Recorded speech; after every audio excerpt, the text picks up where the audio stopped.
Sa mga kaparokya, maganda-ganda ulit ang lumabas sa advertisement or number of ads ng 8 Bulaga ngayong araw at naungusan ulit ng 8 Bulaga ang It's Showtime when it comes sa papremyong pinamamahagi po nila sa kanilang programa. Pero bago natin talakayan yan, umpisahan po muna natin ang online viewership ng dalawang noontime shows. But before we begin mga kaparokya, ay magpapakilala po muna ako sa inyo. Ako nga po pala si Mervin, ang tao sa likod ng YouTube channel na Kaparokya TV. Kamusta kayo mga kaparokya na nasa mabuting kalagayan po kayo habang pinapanood niyo po ang video ko na ito. So ngayon po mga kaparokya ay pre-recorded ang episode ng 8 Bulaga at live naman po ang 8 Showtime, which is hanggang ngayon mga kaparokya, kung hindi po tayo nagkakamali ay wala po si Jong Hilario. At yun nga po mga parokya, huwag na po natin patagalin, tara ating alamin ang online viewership ng dalawang bigating noontime shows. Para sa 8 Bulaga Under TVJ Facebook page na may 4.2 million followers at sa It's Showtime na may 20 million followers. So sa oras na 2:03 PM, ang It's Showtime po ay may kasalukuyang segment na Tawag ng Tanghalan. Ito po ang last segment ng dalawang noontime show at resident segment po ito ng It's Showtime. At para sa 8 Bulaga naman po mga kaparokya ay Gimme 5. So dito ang It's Showtime po ay may 1,100 viewers, samantalang ang 8 Bulaga ay may 2,500 live viewers. So again sa oras na 2:04 PM, ang It's Showtime po ay may 1,100 viewers, samantalang ang 8 Bulaga ay may 2,500 viewers. So dito ay lamang ng 1,400 views ang 8 Bulaga against sa It's Showtime. So magawi tayo sa TV Network YouTube channel ng dalawang noontime shows.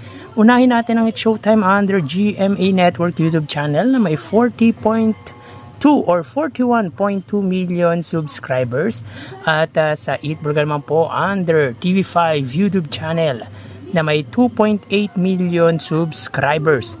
So sa oras na 2:04 PM ang It's Showtime under GMA Network, sila po ay may 32,000 viewers.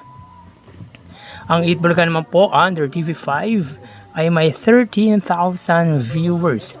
So again mga kaparokya, as of 2:05 PM ang It's Showtime under GMA Network, sila po ay may 32,000 viewers at ang 8 Bulaga naman po sila ay may 13,000 viewers under TV5. So dito makita po natin na ang pagitan ng dalawang TV network YouTube channel ay 19,000 views at pabor naman po yan sa It's Showtime. So magawi tayo sa main YouTube channel ng dalawang noontime program. Para po sa It's Showtime under ABS-CBN It's Showtime na may 2.8 million subscribers at sa 8 Bulaga naman po under 8 Bulaga TVJ YouTube channel na may 1.82 million subscribers. So sa oras na 2:05 PM ang It's Showtime, sila po ay may 67,000 viewers. Ang 8 Bulaga naman po sila ay may 103,000 live viewers. So again sa oras na 2:06 PM ang It's Showtime, sila po ay mayroong 67,000 viewers at ang 8 Bulaga naman po ay may 103,000 viewers. So bali ang total na nakuha ng dalawang noontime shows ay... So mga kaparokya, yan nga po ang naging resulta ng isinagawa nga po natin na online viewership ng It's Showtime at ng 8 Bulaga ngayong araw po ng Martes, which obviously ay pre-recorded po ang episode ng 8 Bulaga at live naman po ang It's Showtime na kung saan mga kaparokya sila po ay nakalikom ng 100,000 total views at ang 8 Bulaga naman po ay 118,000 total views. Ito po ay para sa segment na Tawag ng Tanghalan at Gimme 5 naman po para sa 8 Bulaga. Ito po yung huling segment at resident segment po ng dalawang noontime program. So sa live Facebook ay may 1,000 ang It's Showtime, 2,000 naman po para sa It's Showtime. Sa TV Network YouTube channel ay 32,000 sa GMA at 13,000 naman po sa TV5 at sa main YouTube channel 67,000 po para sa It's Showtime at 103,000 views naman po para sa Eat Bulaga. So dito ay lamang ng 18,000 views ang pananghaliang programa ng Iconic Trio against sa Madlang People Noontime program. So wagi po sa isinagawa po nating online viewership ang Eat Bulaga at kanina nga po mga parokya sa papremyong ibinahagi ng dalawang noontime shows ay umangat po dyan ang Eat Bulaga dahil ang Eat Showtime po ay may total na 35,000 pesos. So another 35,000 na naman po ang ibinahagi ng Eat Showtime for today's episode na kung saan sa Laro-Laro Pick sila po ay may 20,000 pesos. Bali, ang contestant po ay pinili ang pot, subalit hindi po nasagot ang katanungan. Yung tamang katanungan or tamang kasagutan sa tanong sa jackpot round.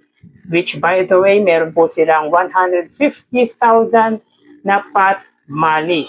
Sa tawag ng tanghalan ay 15,000 pesos with a total of 35,000 pesos. Samantala para sa Eat Bulaga, sila po ay may 120,000 pesos. Sa 120,000 mga kaparokya, 10,000 dito ay sa The Age is Right.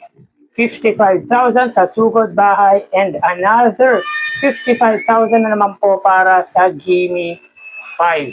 So, again, 120,000 pesos para sa Eat Bulaga at 35,000 naman po sa It's Showtime. Meaning in today's episode, mula kahapon nga po at ngayong episode, ang It's Showtime po ay may total na 70,000 pesos at ang Eat Bulaga ay mayroong 255,000 pesos. So dito ay makita natin na angat pagdating sa pamamahagi ng papremyo ang Eat Bulaga. Pero kung nasagot po ang jackpot sa Laro-Laro Pick ay malaki-laki rin po ang naipamahagi sana ng It's Showtime. Pero this time, mula kahapon at ngayong araw ay mababa po ang papremyo na ibinigay ng It's Showtime.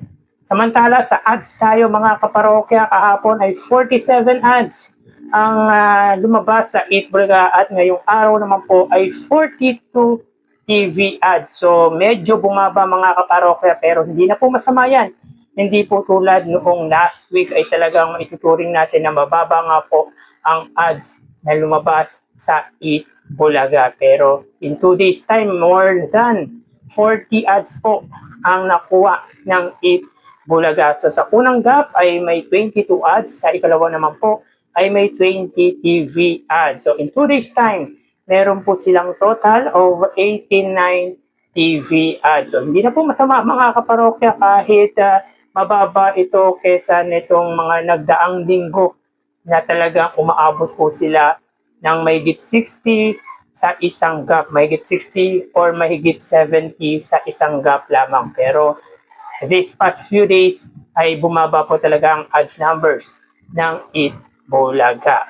So yan po ang update natin for today's episode para sa dalawang noontime program. So mag-ingat po tayo. Thank you and God bless.